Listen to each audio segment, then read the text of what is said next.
It began as a game. A cruel joke that would soon spiral into a storm no one could stop. He thought he could play with someone's life, someone's heart, and walk away untouched. To him it was just a bet, a chance to prove something to his friends, to show them he was bold enough to cross a line they mocked and dared him to cross. But that line wasn't just about love, it was about race, about humanity. And when he chose her, a proud black woman who carried herself with grace and dignity, he had no idea that every step he took toward her would lead him closer to the edge of his own downfall. Michael had it all. Or at least, that's what people believed. A sprawling penthouse overlooking the city skyline, a fleet of luxury cars, and a bank account that could silence even the harshest critics. His life was the kind of story magazines loved to write about. A young, successful millionaire with charm, good looks, and an appetite for adventure. But behind the polished smile and the expensive suits, there was a hollowness. He thrived on attention, validation, and control. His circle of friends wasn't much different. They were men cut from the same cloth, privileged, entitled, and obsessed with maintaining their superiority. They laughed loud, drank harder, and spoke in tones that dripped with arrogance.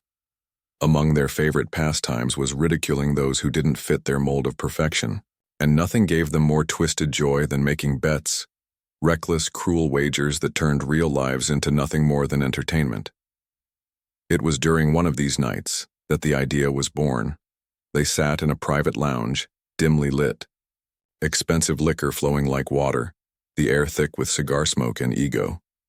The conversation turned, as it often did, toward women, and then toward race. One of his friends, a man named Greg, smirked and said something that would ignite the spark. "You talk big about how open-minded you are, Michael, but we both know you'd never actually go for someone different, someone black." Laughter erupted around the table. Another voice chimed in, sharper, mocking. "I bet you wouldn't marry one, not in a million years." Michael leaned back, his pride pricked like a balloon. Their words weren't just a challenge, they were an insult, questioning his nerve, his power. He could feel the weight of their stares, the smug satisfaction in their smirks. That's when it happened. He raised his glass slowly, a dangerous glint in his eyes. "I'll do it," he said. "I'll marry a black woman. And when I do, I expect my reward." They roared with laughter, thinking it was another empty boast. But Michael wasn't bluffing. He named his price, $100,000, paid in full, if he succeeded. The rules were simple. Find her, marry her, and keep her long enough to make it believable. The bet was sealed with a toast, and just like that, what should have been a night of meaningless chatter became the beginning of something sinister. In the days that followed, Michael's search began. He wasn't looking for love. He was looking for a win, for bragging rights, for the sick pleasure of proving his friends wrong. And then, he saw her. Her name was Aaliyah. She wasn't just beautiful, she was radiant. The kind of woman who carried her strength like a crown, walking with the quiet confidence of someone who had fought battles and won them without ever raising her voice. Her skin glowed like polished mahogany. Her curls framed her face in a halo of defiance, and her eyes, sharp, intelligent, unyielding, told stories no book could capture. Aaliyah was a force, but she didn't flaunt it. She worked in a world Michael rarely stepped into: community projects, charity programs, grassroots movements that fought for equality and opportunity. Where he saw life as a game, she saw it as a mission, and that difference should have kept them apart. But Michael didn't care. He only saw a challenge. Winning her over wouldn't be easy, but that was the thrill. He used every trick in his arsenal, the charm, the wealth, the words designed to make her feel seen and valued. At first, Aaliyah hesitated. She had met men like him before, men who wore confidence like armor and used money as a leash. But Michael seemed different. He listened when she spoke, asked questions about her work, even donated generously to her foundation. Little by little, the walls she had built began to crumble. What she didn't know was that every smile, every tender gesture, every whispered promise was calculated. She was a pawn in a game she never agreed to play, and as the weeks turned into months, the unthinkable happened. Michael proposed. It was extravagant, of course, a rooftop under the stars, a ring that sparkled like a promise. Aaliyah said yes, her heart full of hope, believing in a love that wasn't real. But secrets have a way of surfacing, and this one was ticking like a time bomb. She walked into the store just like anyone else, her head held high, her smile warm. But in seconds, everything changed. Whispers turned into stares, stares into cruel laughter. And then came the words. Sharp, cutting, impossible to forget. They didn't just question her right to be there. They questioned her right to exist. She tried to stay calm, tried to walk away. But what happened next would shake the entire town and make headlines no one could ignore. Aaliyah believed in starting her mornings with gratitude. She'd wake up early, just as the first rays of sunlight stretched across the sky, and brew herself a cup of herbal tea before the city roared to life. Her small but cozy apartment was filled with warmth, framed photos of her family, books, stacked neatly on wooden shelves, and the smell of vanilla candles lingering in the air. To anyone who walked in, it was clear. This was the home of someone who valued peace, hard work, and love. At 29, Aaliyah had carved out a life she was proud of. She worked as a program coordinator for a local community organization that supported underprivileged youth, helping them find educational and career opportunities. Her days were long, often stretching into evenings spent organizing events or mentoring teens who needed guidance. But to Aaliyah, it was never just a job. It was her purpose. Her friends admired her resilience, often teasing that she was the glue that held everyone together. She had that kind of smile that made people believe things could get better, even when life was rough.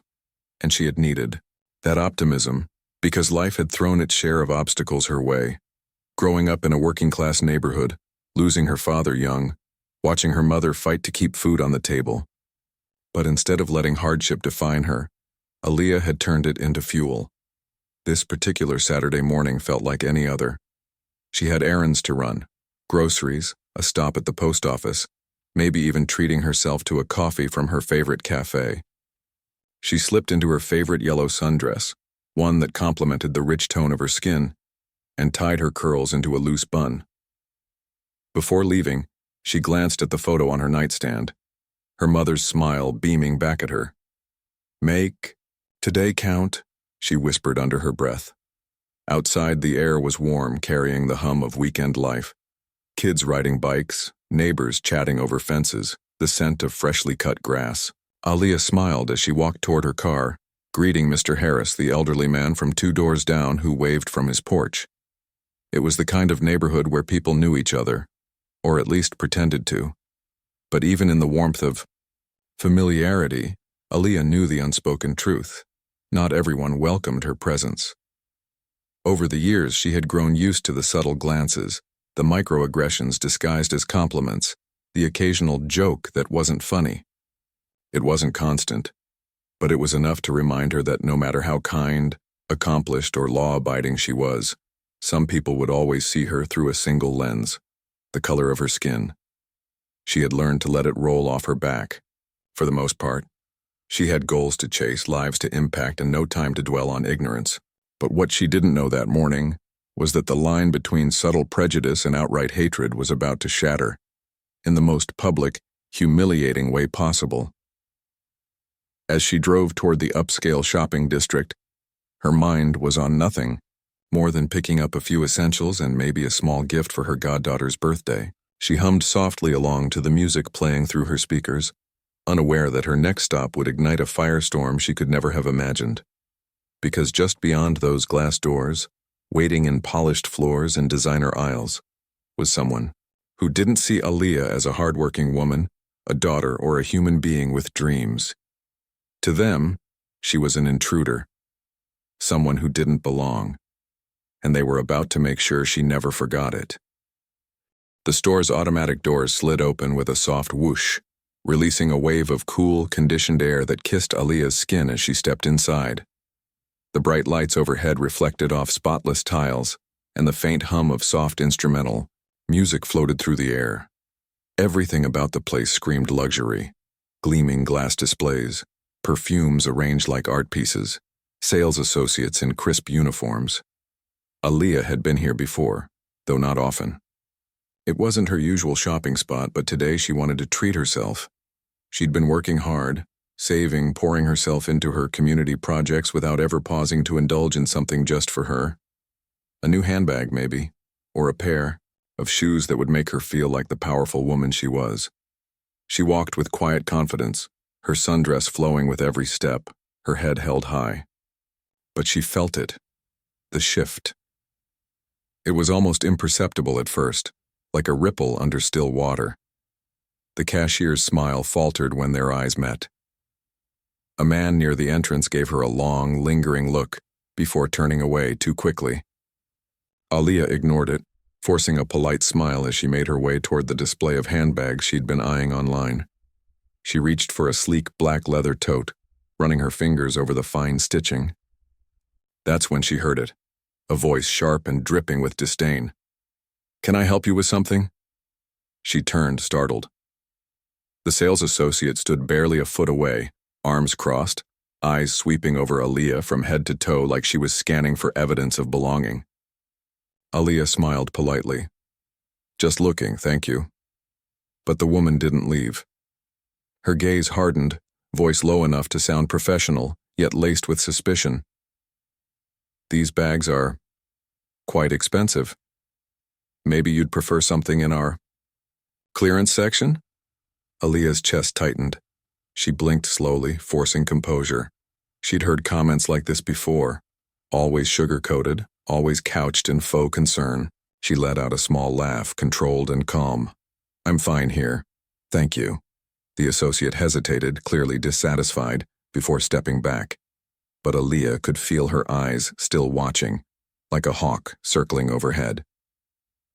The store's automatic doors slid open with a soft whoosh, releasing a wave of cool, conditioned air that kissed Aaliyah's skin as she stepped inside. The bright lights overhead reflected off spotless tiles, and the faint hum of soft instrumental music floated through the air. Everything about the place screamed luxury: gleaming glass displays, perfumes arranged like art pieces, sales associates in crisp uniforms. Aaliyah had been here before, though not often. It wasn't her usual shopping spot, but today she wanted to treat herself. She'd been working hard, saving, pouring herself into her community projects without ever pausing to indulge in something just for her. A new handbag, maybe, or a pair of shoes that would make her feel like the powerful woman she was. She walked with quiet confidence, her sundress flowing with every step, her head held high. But she felt it, the shift. It was almost imperceptible at first, like a ripple under still water. The cashier's smile faltered when their eyes met. A man near the entrance gave her a long, lingering look before turning away too quickly. Aaliyah ignored it, forcing a polite smile as she made her way toward the display of handbags she'd been eyeing online. She reached for a sleek black leather tote, running her fingers over the fine stitching. That's when she heard it, a voice, sharp and dripping with disdain. "Can I help you with something?" She turned, startled. The sales associate stood barely a foot away, arms crossed, eyes sweeping over Aaliyah from head to toe like she was scanning for evidence of belonging. Aaliyah smiled politely. "Just looking, thank you." But the woman didn't leave. Her gaze hardened, voice low enough to sound professional, yet laced with suspicion. "These bags are quite expensive. Maybe you'd prefer something in our clearance section?" Aaliyah's chest tightened. She blinked slowly, forcing composure. She'd heard comments like this before, always sugar-coated, always couched in faux concern. She let out a small laugh, controlled and calm. "I'm fine here, thank you." The associate hesitated, clearly dissatisfied before stepping back. But Aaliyah could feel her eyes still watching like a hawk circling overhead. The guard walked away. The whispers started again. And that's when a voice cut through the noise. Loud, mocking, triumphant. Guess they're letting anyone shop here these days. Aaliyah turned sharply. It wasn't the sales associate, it wasn't the women near the perfumes. It was a woman in designer heels, perfectly coiffed hair, and a smug smile, a face Aaliyah would come to know all too well. Karen. And this was only the beginning. The silence that followed Karen's comment was deafening. It hung in the air, like a poisonous cloud, thick and suffocating. Aaliyah's pulse roared in her ears, her body rigid with the weight of humiliation. She could feel eyes on her, burning, judging, dissecting every move she made. For a moment, she considered walking away, swallowing the bitter lump of pain lodged in her throat, but something inside her snapped. Enough. For years, she had endured it all, the whispers, the stares, the subtle digs that stripped her dignity, piece by piece. But this public spectacle of degradation, this open theater of hatred, she wouldn't let it go unanswered. Slowly, deliberately, Aaliyah turned toward Karen. Their eyes locked, one pair blazing with quiet fury, the other gleaming with smug satisfaction. Karen tilted her head slightly, lips curling into a condescending smile as if daring Aaliyah to speak. And when Aaliyah finally did, her voice was calm, steady, and sharp enough to cut through steel. Is there a problem? Karen's brows shot, up in feigned innocence. Problem? No, darling, just wondering if you're lost. You know, with these prices and all. The words dripped like venom, loud enough for the audience that had gathered, an audience that thrived on chaos, on someone else's shame.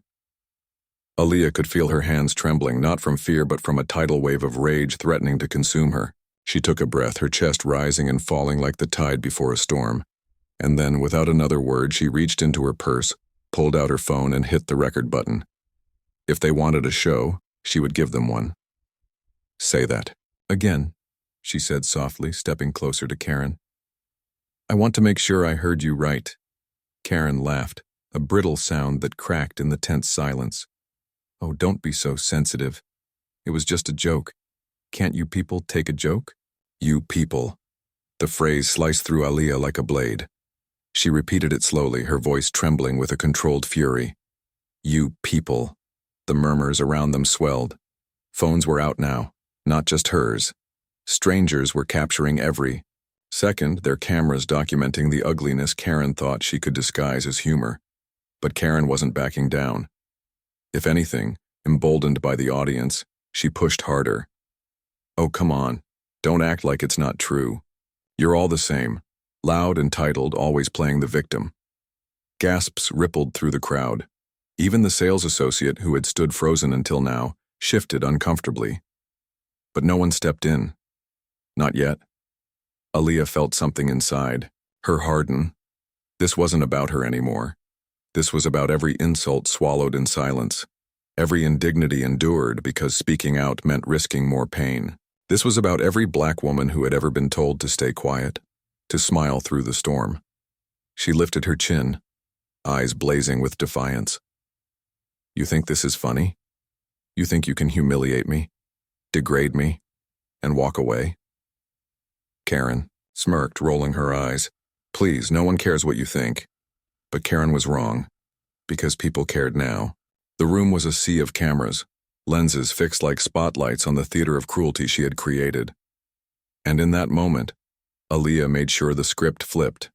She spoke, not with venom, but with truth. Her words poured out like fire, igniting something raw and undeniable in every person watching. She spoke of the weight of being followed in stores, of hearing whispers that brand you a thief before you even speak. She spoke of the exhaustion of existing in a world that questions your worth with every breath you take. And as she spoke, the room shifted. The whispers turned into silence, not the silence of complicity, but the silence of shame. Even Karen faltered, her smirk twitching, her confidence cracking under the weight of the truth she couldn't deny. By the time Aaliyah finished, her voice low but unshakable, the video was already climbing toward virality. Notifications pinged on phones like a chorus of accountability. And then came the moment that would shatter Karen's carefully constructed facade. A voice from the back of the crowd, firm, authoritative, cut through the air. "Ma'am, can I speak to you for a moment?" Everyone turned. It was the store manager, flanked by two other employees. They didn't approach Aaliyah. They approached Karen. "Is there a problem?" Karen asked, her voice cracking. "Yes," the manager said simply. "There is." Before Karen could respond, the manager gestured toward the exit. "You need to leave now." Asps erupted, a collective exhale of justice. But for Aaliyah, it wasn't over. Not yet. Because what happened next wouldn't just expose Karen, it would expose everything. The store's negligence, the complicity of those who watched in silence, the system that allowed this to happen. As Karen was escorted out, her protest ringing hollow, Aaliyah's phone buzzed. A message from a friend. "Girl, you're trending." And that's when it hit her. The world was about to see this. All of it. But would the world stand with her? Or would they too turn away? The video spread like wildfire. Within hours, Aaliyah's phone was buzzing nonstop. Calls, messages, notifications exploding in a relentless stream. Friends who hadn't spoken in years were reaching out. Strangers were sending words of solidarity. Hashtags began trending. Her name echoed across platforms, and the footage of Karen's venomous words was shared millions of times. The world had seen it all. The sneer in Karen's voice, the smirk that melted into panic, the quiet strength in Aaliyah's eyes as she stood her ground. And the world reacted. By morning, news outlets were running the story. Commentators dissected every frame of the video, influencers demanded accountability, and advocacy groups rallied behind Aaliyah. This wasn't just a viral moment. It was a movement, a conversation about dignity, about systemic prejudice, that too often hides behind polite smiles, about the deep wounds inflicted in everyday spaces like stores, offices, and schools. Karen's name leaked quickly, though not by Aaliyah. It didn't matter. The internet had its ways. Within a day, Karen's employer released a statement condemning her behavior. By the next, she was out of a job. The store issued a public apology to Aaliyah, pledging diversity training for staff and a zero-tolerance policy for racial discrimination. Some said it was too little, too late. Others said it was a start. But for Aaliyah, none of that erased what happened. The humiliation she endured couldn't be undone with an apology, no matter how carefully worded. Yet something had shifted, not just for her, but for everyone who saw that video and realized how deep the rot of casual racism runs. Still, with the support came backlash. Trolls flooded her inbox, hurling slurs, accusing her of playing the race card, of ruining a woman's life over a misunderstanding. She read them all in silence, refusing to let their poison seep into her soul. She knew the truth. This wasn't about one woman. It was about a system that emboldened people like Karen to weaponize their privilege without fear of consequence. One evening, a week after the incident, Aaliyah sat in her small apartment, staring at the city lights, flickering through her window. Her tea had gone cold on the table, untouched, as she scrolled through messages from people sharing their own stories. Women followed in stores, men accused of theft for no reason, children suspended for wearing their hair natural. Each story was a mirror reflecting the same painful truth. Her experience was not an anomaly. It was an epidemic. And that's when Aaliyah made a decision. She would not let this moment fade into another forgotten headline. She reached out to advocacy groups, connected with legal experts, and began the groundwork for something bigger, a foundation dedicated to fighting racial profiling and discrimination in retail spaces. Months later, that foundation was real. It bore her name, but it belonged to everyone who had ever been humiliated for the color of their skin. It offered legal aid, awareness campaigns, and partnerships with businesses to create real, lasting change. Speaking on stages, appearing on talk shows, and writing op-eds became part of her new life. But through it all, Aaliyah remained grounded, reminding herself why she started. because no one should ever feel the way she felt that day under those harsh fluorescent lights, stripped of dignity for daring to exist in a space deemed not theirs. As for Karen, her downfall was swift. She issued an apology, tearful and trembling, recorded on a shaky phone camera, but the internet had little sympathy. For many, her tears felt like a performance, a desperate attempt to salvage the fragments of a life she had shattered with her own hatred. She vanished from the spotlight as quickly as she had entered it, but the stain of her actions remained. The store that once humiliated Aaliyah became a case study in accountability. Policies changed, training programs were implemented, and slowly, the ripples of that single confrontation began to spread into waves of reform across the industry. Yet for all the progress, Aaliyah knew the work wasn't done. There were still Karens in the world, still systems rigged to strip dignity from those who dared to challenge them. But she also knew this: silence was no longer an option. Her voice, once trembling in a sea of judgment, now roared like thunder. Months after it all began, she returned to the same store, not to shop but to meet the new staff, to see the changes firsthand. The same glass doors slid open with their familiar whoosh, but this time, the air felt different. Warmer, safer. She walked through those aisles with her head held high, not as a victim but as a victor, and as she left she thought about every person who had stood silently that day, cameras in hand, unsure whether to intervene. Would they make the same choice again? Or had they too learned something from this? Standing on the sidewalk, the city buzzing around her, Aaliyah whispered to herself the words that had carried her through it all. You belong here. Always. And maybe that was the question the world needed to ask itself. Not just today, but every day. When the next moment of injustice unfolds before our eyes, will we stay silent? Or will we finally stand up and say enough?